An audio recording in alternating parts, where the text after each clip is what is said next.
తాకట్లో ఉన్న మీ బంగారాన్ని విడిపించి ఆ రోజు ఆన్లైన్ రేటుకి కొంటాం. Sharma gold company. నమస్కారం, సుమన్ టీవీకి స్వాగతం. ఈరోజు మనతో పాటు ఉన్నారు ప్రముఖ జ్యోతిష్యులు, జ్యోతిష్య రత్న, జ్యోతిష్య చక్ర వైభవ నిపుణులు డాక్టర్ రాళ్లపల్లి రవికుమార్ గారు. వారితో మాట్లాడదాము, మరిన్ని విషయాలు జ్యోతిష్యం గురించి తెలుసుకుందాం. గురుగారు నమస్కారం అండి. నమస్కారం. చాలా మందికి కుజదోషంతో బాధపడుతూ ఉంటారు. ముఖ్యంగా వివాహ సమయంలో ఈ కుజదోషం ఉన్న వాళ్ళని పెళ్లి చేసుకోవాలి అనుకుంటే కూడా భయపడుతూ ఉంటారు. కుజదోషం ఉన్న వాళ్ళని చేసుకోకూడదు అని అంటూ ఉంటారు కదా. అలాంటి టైంలోనే ఇంకో మాట కూడా వస్తుంది. అంటే కుజదోషం ఉన్న వ్యక్తికి కుజదోషం ఉన్న ఇంకో వ్యక్తిని, అమ్మాయిని అబ్బాయిని లేదా చేస్తే వాళ్ళకి జంట బాగుంటుంది అని కూడా అంటూ ఉంటారు. నిజానికి కుజదోషం అంటే ఏంటి? ఇది అంత ఎక్కువగా ప్రభావం చూపిస్తుందంటారా వివాహ విషయంలో? ఇది ఎలా వస్తుంది? తప్పకుండా. కుజుడు మెయిన్గా ఏంటంటే ప్రతి గ్రహం ఒక్కొక్క ఇంపాక్ట్ ఉంటుంది, ఒక్కొక్క ఫలితాన్ని ఇస్తాడు. కుజుడు మటుకు ఏంటంటే బ్రేక్ చేస్తాడు. ఫర్ ఎగ్జాంపుల్ కుజుడు బుధుడితో కలిసి ఉన్నాడు అనుకోండి, బుధుడు అన్నదమ్ములు, ఫ్రెండ్స్, ఎడ్యుకేషన్ అన్నమాట. సో కుజుడు బుధుడితో కలిసి ఉంటే అన్నదమ్ముల మధ్యన దెబ్బలాట, అలాగే ఫ్రెండ్స్ మధ్యన దెబ్బలాట, అలాగే బిజినెస్ కారకుడు కూడా బుధుడు కాబట్టి బిజినెస్లో ప్రాబ్లం, అలాగే ల్యాండ్ రిలేటెడ్ ప్రాబ్లమ్స్, బుధుడు ల్యాండ్ కూడా సంబంధించడం.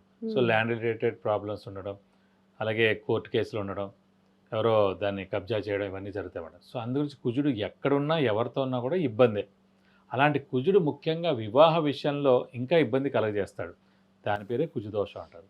సాధారణంగా కుజుడు మామూలుగా ఈ 12 రాసులు ఉంటాయి కదా, మనం లగ్నం నుంచి లెక్క పెట్టాలండి. ఏదైనా సరే చదువు కానీ, ఉద్యోగం కానీ, ఆరోగ్యం కానీ, ఆయుష్ కానీ, గృహం కానీ, వాహనం కానీ, ఫారెన్ టూర్, ఏది లెక్కపెట్టి ఏది చెప్పినా జ్యోతిష ప్రకారం మన లగ్నం నుంచి ఏ గ్రహం ఏ స్థానంలో ఉన్నారనే దాన్ని బట్టి చెప్పాలి.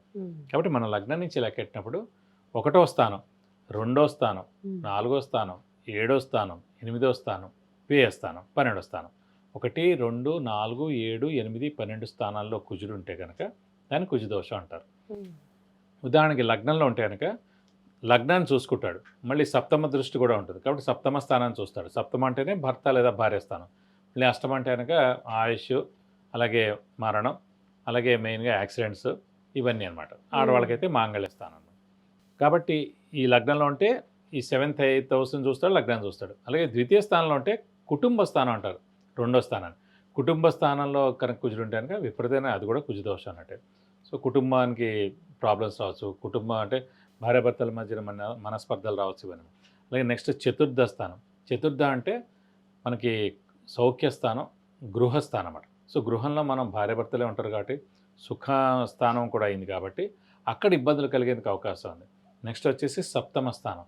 సప్తమ అంటేనే భర్త లేదా భార్య, అలాగే వైవాహిక జీవితం, అలాగే వివాహ స్థానం, ఇవన్నీ కూడా సప్తమం. కాబట్టి సప్తమంలో ఉంటే అది కూడా 100% కుజదోషం అన్నట్టే. అలాగే అష్టమం అంటే ఇందాక చెప్పుకున్నాం 8th హౌస్. 8th హౌస్ అంటే కనుక మాంగళ్య స్థానం ఆడవాళ్ళకి, అలాగే మెయిన్గా యాక్సిడెంట్ స్థానం, ఆయుష్ స్థానం, ఈ 3 స్థానాలు అష్టమం. కాబట్టి అష్టమంలో ఉంటే కూడా విపరీతమైన కుజదోషం అన్నట్టు. కాకరిగా 12వ స్థానం. 12వ స్థానం అంటే ఖర్చు స్థానం, నిద్ర స్థానం, ఇవి రెండే మెయిన్గా.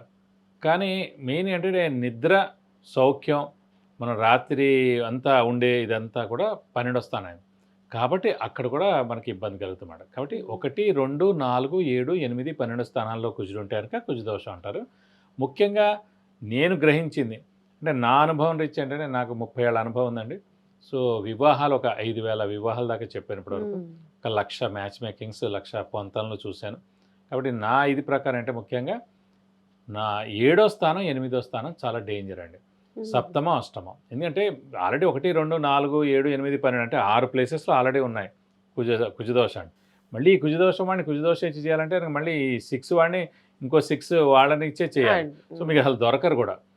సో అలా మీకు చాలా ఇబ్బంది అయిపోతుంది. ఎందుకంటే మామూలుగా వివాహం చేయడం ఎందుకంటే ఎంత కష్టం అంటే ఫస్ట్ ఆఫ్ ఆల్ గోత్రం కలవకూడదు, అలాగే నక్షత్రాలు బాగా కలవాలి, ఇది కాకుండా షష్టాష్టకాలు అవ్వకూడదు, రాసులు, అలాగే లగ్నాలు కూడా షష్టాష్టకాలు, ద్విద్వాదశాలు అవ్వకూడదు, అలాగే నైదంతారు అవ్వకూడదు. సో ఇలా మీరు ఫిల్టర్ చేసే కొద్ది మళ్ళీ ఇక్కడ కుటుంబ స్థానం, సంతాన స్థానం, ఆరోగ్య స్థానం, ఆయుష్, ఇవన్నీ వెతికేటప్పుడు మీకు 5, 4 దొరుకుతాయి. ఈ 5, 4లో అతనికి మంచి చదువు, ఉద్యోగం, అలాగే ఈ అలవాట్లు ఉండకుండా ఉండడం, వాళ్ళ ఫ్యామిలీలో ఏం ప్రాబ్లమ్స్ లేకుండా ఉండడం, ఇన్ని మ్యాచ్ అవ్వాలంటే అసలు మ్యాచ్ అవ్వదు.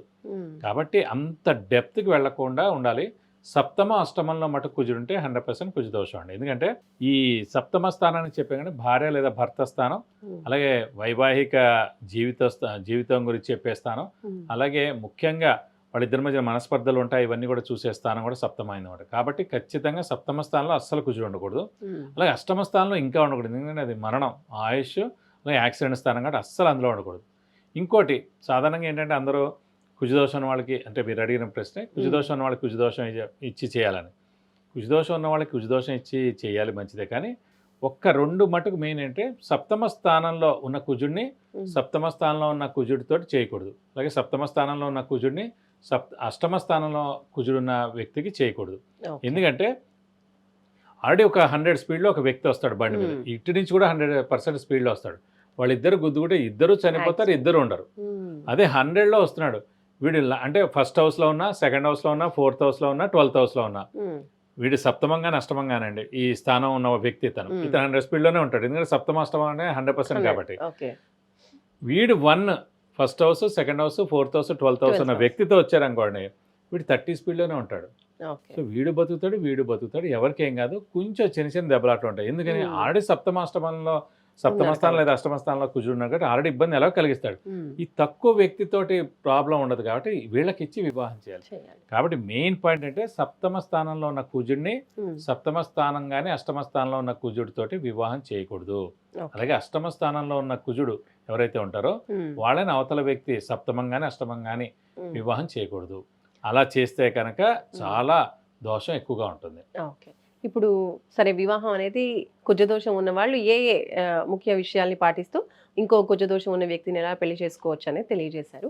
కానీ పూర్తిగా ఇప్పుడు కుజదోషం ఉన్న వాళ్ళు ఏ పరిహారాన్ని పాటిస్తే కనుక సమస్య నుంచి బయటపడవచ్చు, కుజదోషం నుంచి బయటపడవచ్చు అంటారు? తప్పకుండా. ముందు కుజుడి యొక్క స్థానం మనం చూసుకోవాలి. మన జాతకరీత్యా కుజుడు ఎక్కడ ఉన్నాడు చూసుకోవాలి.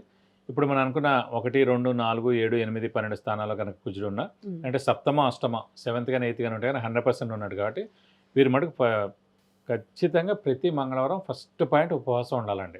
మంగళవారం ఎన్ని మంగళవారాలు? అది లైఫ్ లాంగ్ ఉండాలి.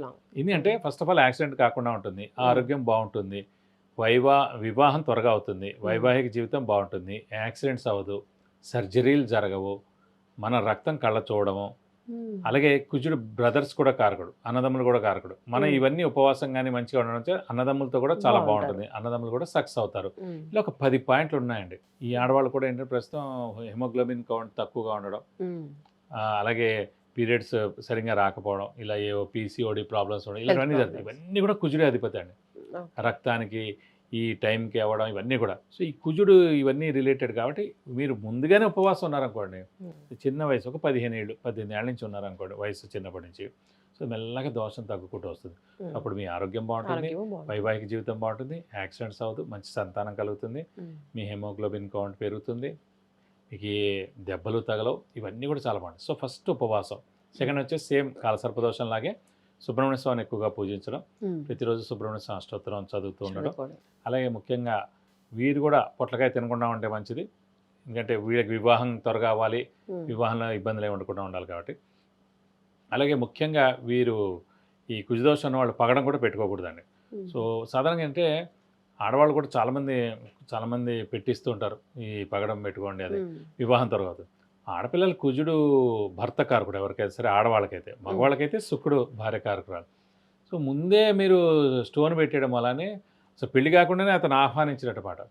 సో మీకు ఇందాకేమనుకున్నాం, మన కుజుడు అన్నిటికీ బ్రేక్స్ కారకుడు అనుకున్నాం. సో మీరు ముందుగా పగడం పెట్టుకోవడం ద్వారా వివాహ ఆలస్యం అవడం, కుదిరింది క్యాన్సిల్ అవ్వడం, గడప దాకా వచ్చింది క్యాన్సిల్ అవ్వడం, పెళ్ళే కాకపోవడం, ఇక విరక్తి రావడం, కోపం. మీరు ఎప్పుడైతే కుజుడు చాలా కోపోద్రేకం అన్నమాట, కుజుడు చాలా ఫైరీ ప్లానెట్. సో మీరు పగడం పెట్టగానే ఆల్రెడీ కోపిస్తాడు అనుకోండి, ఇంకా కోపం పెరిగిపోతుంది, అనవసరంగా అనర్థాలు వస్తాయి, దెబ్బలాట్లు వస్తాయి, ఈ పెళ్లి బ్రేక్ అవ్వడం ఇవన్నీ కూడా జరుగుతాయి. కాబట్టి అస్సలు పగడం అనేది పెట్టకూడదు, ఖచ్చితంగా చూసి పెట్టించాలి. అందుకే వివాహ అనంతరం భర్త బాగుండాలి, భర్తకి ఏం ప్రాబ్లం ఉండకుండా ఉండాలని చెప్పి మంగళసూత్రాల్లో అక్కడ చేయిస్తారు, పగడంను ముత్యాలు పెట్టుకోండి అని. ఆ పెళ్ళి అయిన తర్వాత పెట్టుకోమంటారు కానీ పెళ్లికి ముందు కాదు. ఇది పెళ్ళైన ప్రతి ఒక్కరు కూడా పెట్టుకోవచ్చు. ఆడవాళ్ళు మటుకు ప్రతి ఆడవాళ్ళు పెట్టుకోవచ్చు.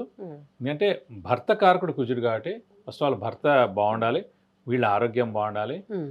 ఈ నెలసరి ఏం ప్రాబ్లం ఉండకుండా ఉండాలి, హిమోగ్లోబిన్ కౌంట్ పెరగాలి, బాగుండాలి. ముఖ్యంగా అన్ని విధాలు కూడా ఇది హెల్ప్ అవుతుందండి. ఉమ్. కాబట్టి ఇది నెక్స్ట్ వచ్చేసి సుబ్రహ్మణ్య స్వామి అష్టోత్తరం రోజు చదువుకోవడం, చదువుకోవడం. లేదా ప్రతి మంగళవారం వీలవుతాయి అంటే మనకి ఈ పని అయ్యేదాకా అండి, కనీసం వివాహం సంతానం కలిగేదాకా మనకి పని అయ్యేదాకా మనం ఖచ్చితంగా ప్రతి మంగళవారం సుబ్రహ్మణ్య స్వామి టెంపుల్కి వెళ్ళి 40 ప్రదక్షిణాలు చేయడం. ఉమ్. అలాగే ఇందాక చెప్పుకున్నట్టు మోపిదేవి, తిరుత్తణి, అలాగే స్కందగిరి, స్కందగిరి. కుక్కి సుబ్రహ్మణ్యం, పళని ఇలాంటి పుణ్యక్షేత్రాలు ఎప్పుడైనా ఏడాదికి ఒకటి వెళ్తే కనుక చాలా బాగుంటుంది. ఉమ్. వీలైతే 40 ప్రదక్షిణాలు చేస్తే కూడా చాలా మంచిది అనుకున్నాం. అలాగే మనకి పొట్లకాయ కూడా తినకుండా ఉంటే చాలా మంచిది. ఈ పగడం కూడా చూసి పెట్టుకోవాలి. ఇబ్బంది అయితే కనుక అస్సలు పెట్టుకోకూడదు. అందుకే ఖచ్చితంగా జ్యోతిష్యులను అడిగి 2-3 అడిగితే మంచిది.